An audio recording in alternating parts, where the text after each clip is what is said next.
Escola Dominical. EBD em Foco, com o evangelista Malcírio Silva. Escola Dominical, conhecimento e saber. EBD, o maior seminário do mundo. Seminário do mundo. Moisés e a sarça ardente e o encontro com... Meus irmãos, meus amigos, bom dia, boa tarde, boa noite. Cumprimento a todos com a santa e gloriosa paz do Senhor Jesus. Estamos dando início a mais um trimestre da nossa Escola Bíblica Dominical, quarto e último trimestre de 2020. E nesse trimestre iremos fazer uma abordagem sobre a fragilidade humana e a soberania de Deus, o sofrimento e a restauração de Jó. Muito se tem debatido sobre o problema e o significado do sofrimento humano.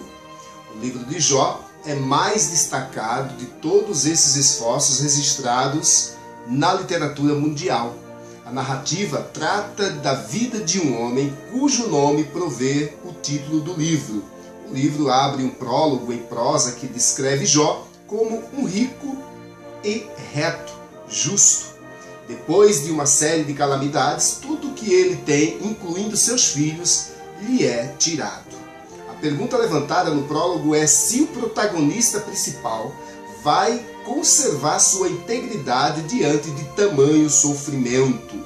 Nós sabemos que Jó, ele saiu vitorioso diante de tantas catástrofes e mesmo assim ele saiu vitorioso. Em tudo isto não pecou Jó com os seus lábios. Jó capítulo 2, verso 10. Então o assunto desse trimestre é, repetindo, a fragilidade humana e a soberania de Deus. Sofrimento e a restauração de Jó. O livro de Jó, ele está assim dividido, né? Primeira parte, nós temos no prólogo a crise, né, que se estabelece. Isso vai do capítulo 1, verso 1, até o capítulo 2, ao verso 13. Na parte 2, tem o diálogo entre Jó e seus amigos. Ele faz Bildad e Zofar a busca de resposta humanista. Vai do capítulo 3, verso 1, até o capítulo 31, verso 40. Na parte 3, nós temos o discurso de Eliú, o começo do entendimento, do raciocínio das coisas que ocorrem, como elas ocorrem e por que elas ocorrem, ou seja, a razão das coisas, né? Que vai do capítulo 32, verso 1 até o 37, verso 24. E na parte 4, o Senhor responde a Jó diretamente. O Senhor dá resposta diretamente a Jó diante dos seus questionamentos, que vai do capítulo 38, verso 1 até o capítulo 42, verso 6. Na parte quinta e última do livro, nós temos o epílogo, né? O desfecho da prova. Desfecho, como se desencadeia essa provação pela qual o Jó passou. Que vai do capítulo 42, verso 7 ao 17. Aí a pergunta que fica é: qual é a sua dor? Qual é a sua dor? Qual é o seu sofrimento? Será que o que você está passando agora dá para comparar ao sofrimento e à dor de Jó? Talvez a sua dor possa ser comparada à dor desse ilustre personagem, objeto de estudo deste quarto trimestre de 2020. Aconselho que leia o livro de Jó. Quem sabe uma leitura dedicada possa ajudá-lo a mensurar o tamanho ou intensidade da sua dor. Pessoas têm banalizado a vida e por menos de 10% do que Jó passou, matam e morrem, como se a morte fosse o meio necessário para escapar do sofrimento ou para dar cabo ao sofrimento. Mas ouça o meu conclamo, não se precipite, leia Jó. Com certeza este livro contém revelações e lições fascinantes que podem ajudá-lo a superar seus próprios medos e vencer as dores que o atormenta. Vamos à nossa lição. A lição de hoje, número 1, do 4º trimestre, tem como título O Livro de Jó. O texto áudio diz assim: Eis que temos por bem-aventurados os que sofreram. Ouvistes qual foi o fim que o Senhor deu a Jó? Porque o Senhor é muito misericordioso e piedoso. O texto áudio diz assim: Eis que temos por bem-aventurados os que sofreram. Ouvistes qual foi a paciência de Jó e vistes o fim que o Senhor lhe deu? Porque o Senhor é muito misericordioso e piedoso. Tiago 5:11. A verdade prática diz: o livro de Jó não é apenas uma preciosidade da literatura universal, mas, sobretudo, uma poderosa resposta de Deus para as grandes questões da vida, né? Relacionadas ao sofrimento. Por que o sofrimento? Por que a dor? O livro de Jó traz uma resposta para estes questionamentos. Além de preparar o terreno para o debate posterior relacionado ao propósito e ao significado do sofrimento, o prólogo também apresenta as personagens da trama. Deus é o Javé, Deus dos Hebreus, que é Senhor do céu e da terra. Satanás, um adversário contumaz do homem, Jó. O herói vencedor, um cidadão rico da terra de Uz, recebe a visita de 3 amigos, Elifaz, o tematita, Bildade, o suíta, e Zofar, o naamatita. Estes, por sua vez, vêm trazer conforto para o seu velho amigo. A maior parte do livro é composta de diálogos entre os 4 amigos, os confortadores. Estão seguros de que o sofrimento de Jó é causado por algum pecado que está escondendo. Estão certos também que a humildade e o arrependimento vão resolver a situação. Jó, por sua vez, insiste que, embora possua fraquezas normais pertinentes à raça humana, não cometeu nenhum pecado digno de tamanho sofrimento, de tamanho infortúnio pelo qual está passando. Um jovem espectador chamado Eliú permanece em silêncio e observando tudo no início da narrativa.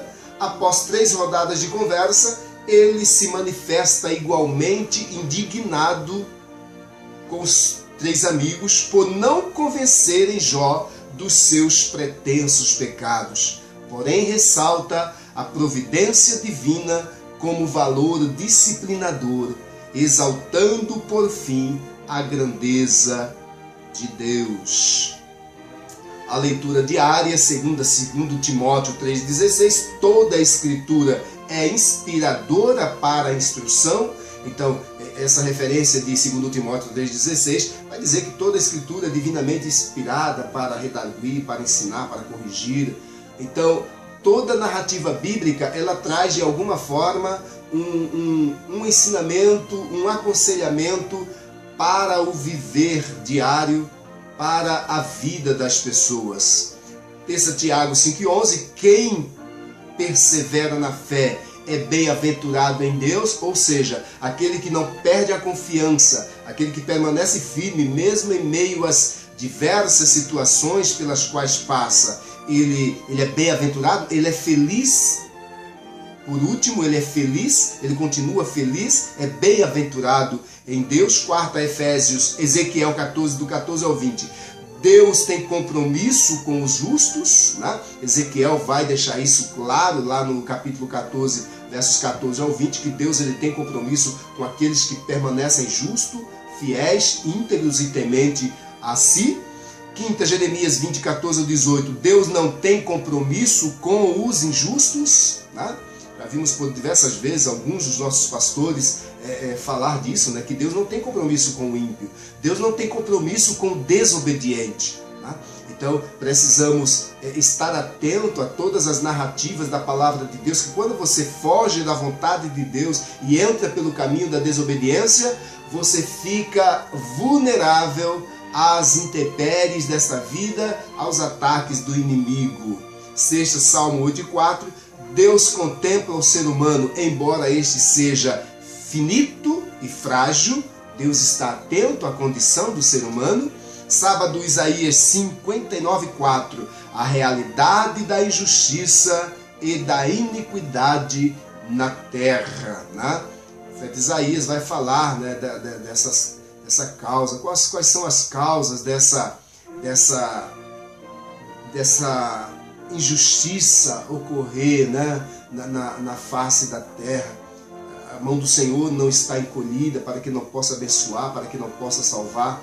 Porém, a vossa iniquidade faz divisão entre vós e o vosso Deus, impede de que as vossas orações sejam ouvidas. Então, uma lição maravilhosa para o nosso enlevo espiritual e para o nosso viver diário. Leitura bíblica em classe, encontra em 2 Timóteo 3,16, depois Ezequiel 14, 19 e 20, depois Tiago 5 e 11. Diz assim, 2 Timóteo 3,16, toda a escritura divinamente inspirada é proveitosa para ensinar, para redarguir, para corrigir, para instruir em justiça. Ezequiel 14 e 14. Ainda que estivesse no meio dela destes 3 homens, Noé, Daniel e Jó, eles pela sua justiça livrariam apenas a sua alma, diz o Senhor Jeová. Verso 19. Ou se eu enviar a peste sobre a tal terra e derramar o meu furor sobre ela com sangue para arrancar dela homens e animais. Verso 20. Ainda que Noé, Daniel e Jó estivessem no meio dela, vivo eu, diz o Senhor Jeová, que nem filho nem filha eles livrariam, mas só livrariam a sua própria alma pela sua justiça. Por fim, Tiago 5, verso 11, eis que temos por bem-aventurados os que sofreram. Ouvistes qual foi a paciência de Jó, e vistes o fim que o Senhor lhe deu, porque o Senhor é muito misericordioso e piedoso.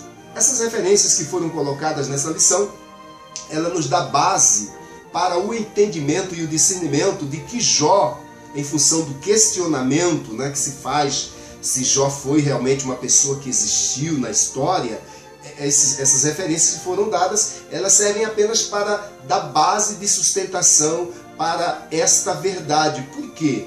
Porque, por exemplo, Ezequiel, ele vai surgir muito depois, né, destes eventos, e quando Deus fala com Ezequiel, né, sobre essa questão da justiça, o próprio Deus ele vai citar Noé, Daniel e Jó como homens íntegros, justos e piedosos que viveram de fato. E aí Tiago, já no Novo Testamento, faz uma retomada, né, e dá como exemplo desta paciência, deste viver íntegro, né, ele dá esse exemplo de Jó também.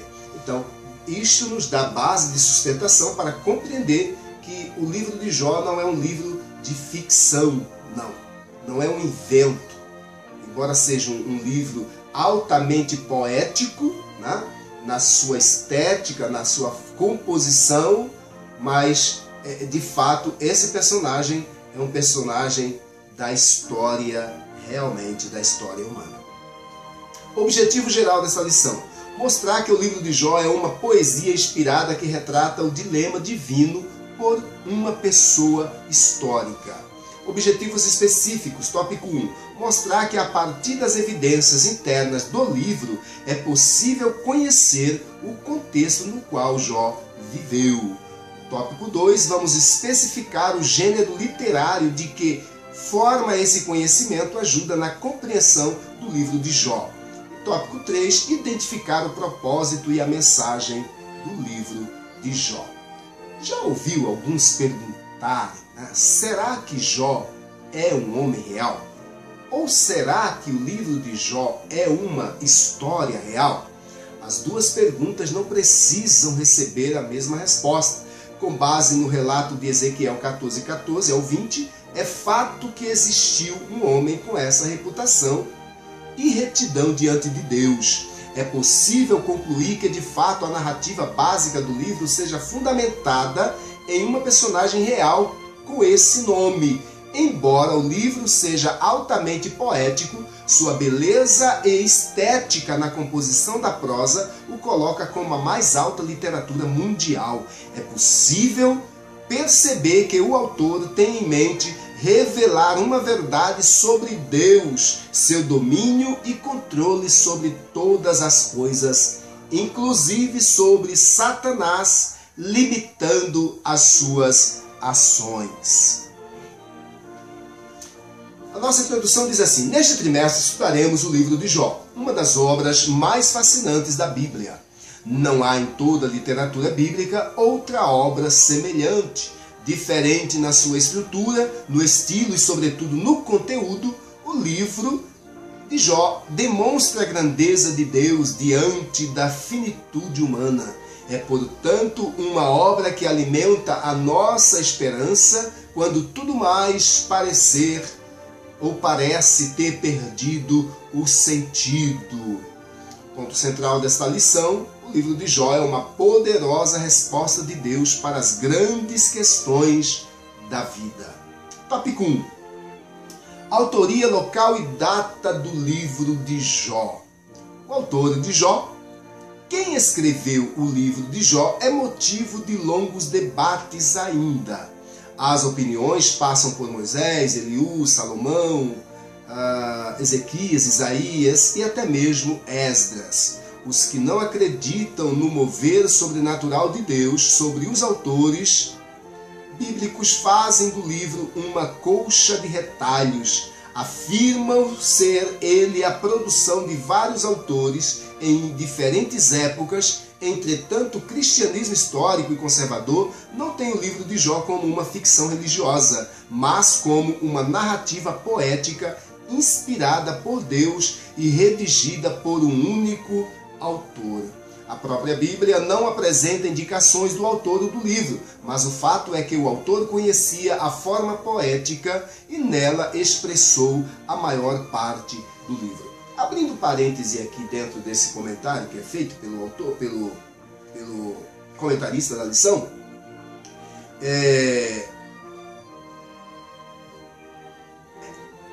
pouco importa para nós, né, para a questão da fé, tá? Eu digo para a questão da fé. Quem é o autor, quem escreveu, quem deixou de escrever? O importante, eu acho que é de uma grandeza muito grande para nós, é a mensagem que é transmitida. E sabemos que a mensagem ela é inspirada por Deus por intermédio do Espírito Santo, que habita naqueles que dão lugar para que Deus opere por intermédio de sua vida. Então, isso é muito enriquecedor. Isso é muito mais importante para nós, né? Ter certeza, termos essa convicção de que a mensagem contida no livro, ela é resposta de Deus. Resposta de Deus para a condição humana, para a vida humana, para os momentos pelos quais o homem passa e de que ele precisa manter firme a sua fé e a sua confiança, a sua esperança sempre em Deus. Isso é de maior grandiosidade. Então, quem escreveu, deixou de escrever, eu acredito que não seja assim tão importante quanto a mensagem contida no livro. Subtópico 2. A pessoa histórica de Jó. A Bíblia mesma atesta que Jó foi uma pessoa histórica. O profeta Ezequiel confirma que ele, de fato, foi uma pessoa real, correlacionando-o ao lado de Noé e Daniel, Ezequiel 14:14.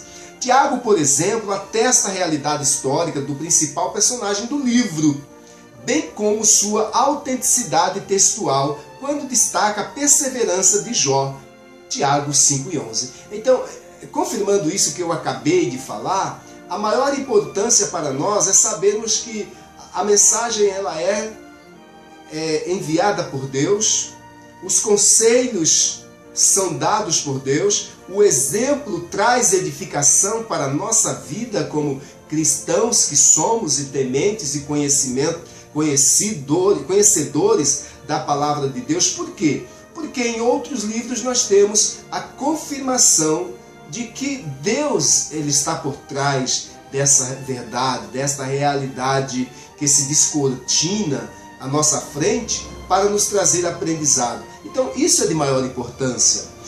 Subtópico 3. A terra de Jó. Já no início do seu texto, o livro de Jó destaca que ele era da terra de Uz, Jó 1:1.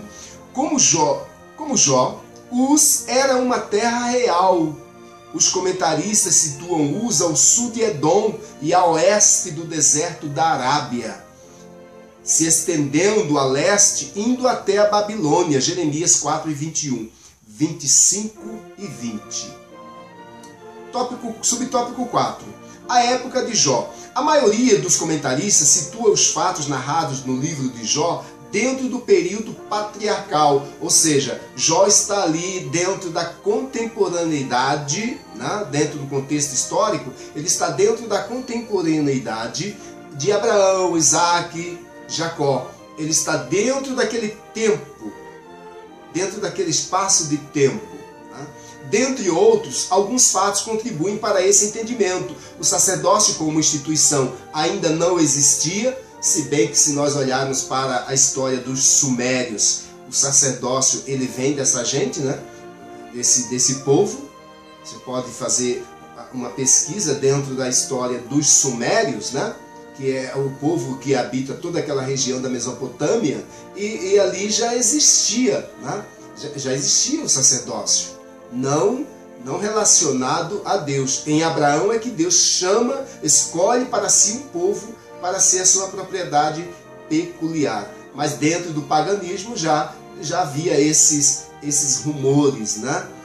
Principalmente quando você olha para a hierarquia dentro do povo sumério, você vai observar essa classe de pessoas também ali atuante, né? Dentro desse contexto. As filhas de Jó eram co-herdeiras juntamente com seus irmãos, Jó 42:15, o que não era permitido pela lei mosaica, Números 27:8. A palavra hebraica quesitar, traduzida como uma peça de dinheiro, Jó 42:11, só aparece em outras duas ocasiões na Bíblia, uma em Gênesis 33:19 e a outra em Josué 24:32. Então essas referências ela vai trazer uma visão panorâmica de que Jó é um personagem contextualizado dentro da história nesse período patriarcal. Síntese desse tópico: a autoria do livro de Jó é desconhecida, mas sua autenticidade é comprovada, bem como a realidade histórica da terra de Uz no período patriarcal. Tópico 2. Estrutura literária do livro de Jó. Prosa e poesia. O leitor que deseja ler o livro de Jó precisa dar-se conta de que diante dele há uma obra de natureza poética.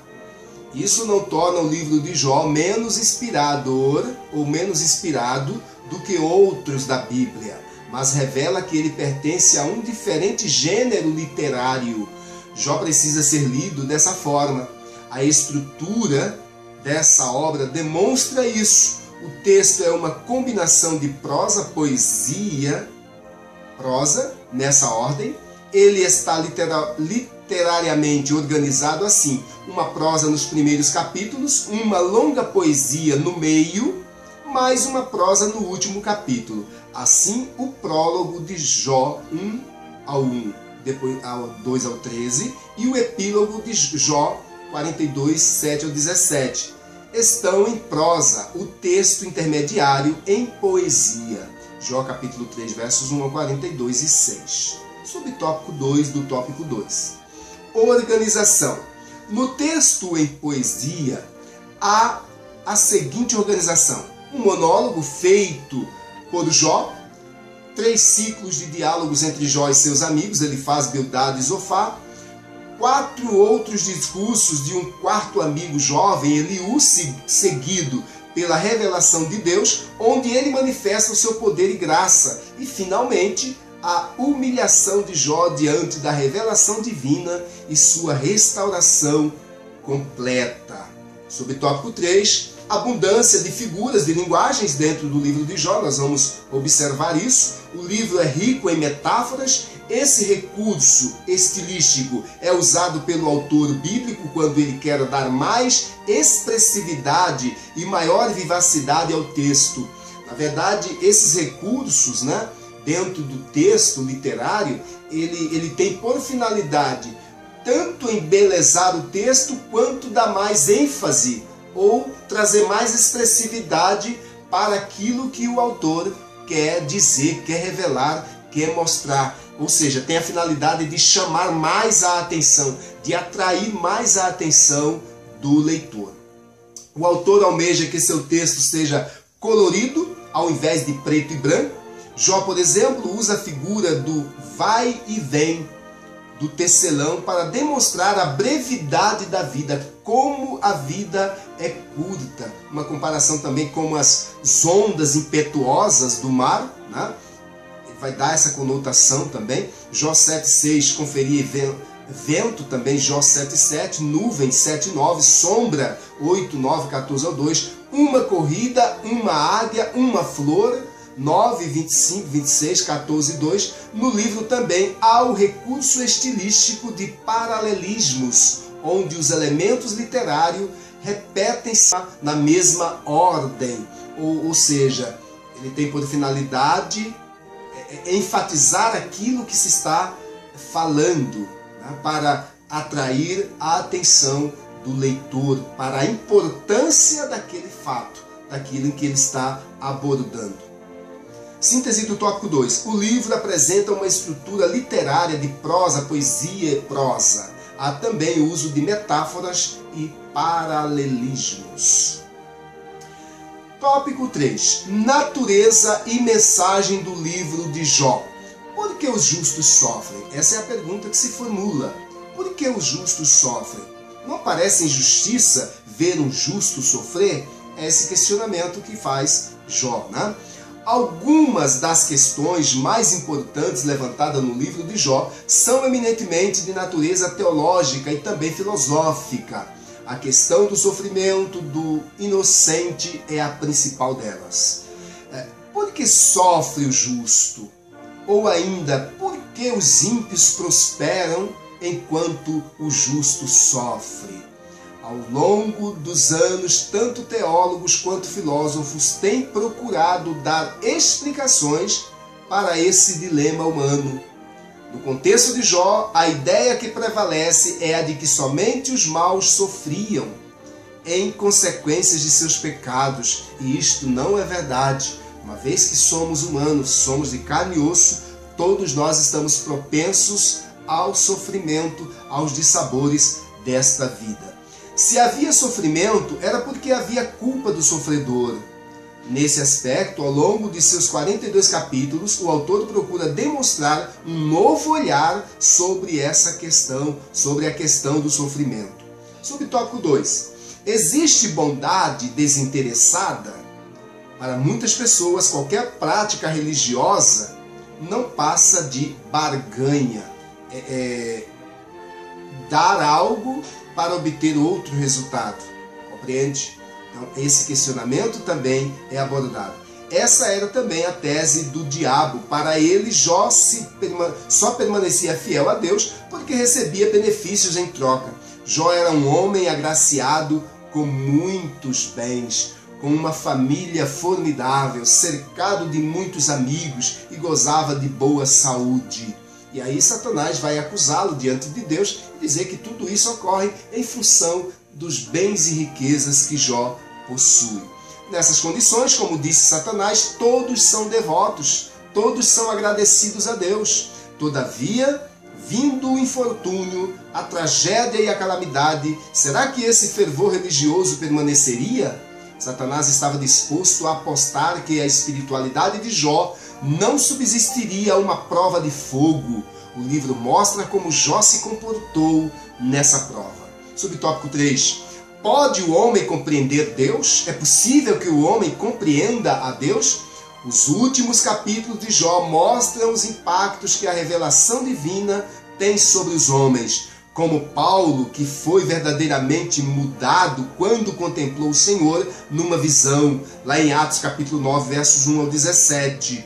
Assim também Jó é totalmente transformado quando contempla a majestade do Senhor. Jó 38 e 42. A questão para Jó não foi o entender a Deus, mas experimentá-lo.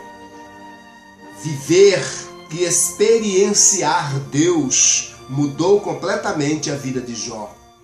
Eis uma grande lição deixada por este precioso livro que serve de consolo para nós, serve de edificação para a nossa vida espiritual. A síntese desse tópico, a principal questão do livro de Jó é o sofrimento do inocente. O livro mostra como Jó se comporta diante da provação.